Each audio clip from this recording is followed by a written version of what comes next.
You would not Adam and Eve it. You wouldn't believe it, man. Seriously, my hack works.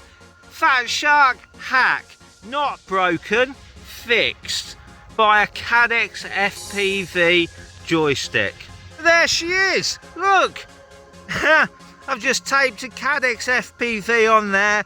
I've soldered it, yeah, and basically that's defunct now. So I soldered to the center, which is your common, yeah, and then the ones around it you'll have to go around with a multimeter, and then basically soldered directly to the pins, yeah, the outer pins, because what they do is, I'll show you a picture now.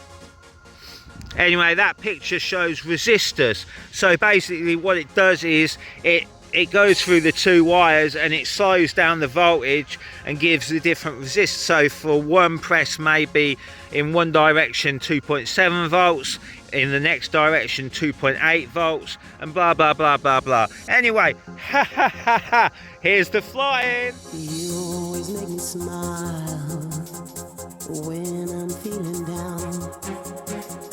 You give me such a vibe, it's totally bona fide. It's not the way you walk, and it ain't the way you talk. It ain't the job you got that keeps me satisfied. You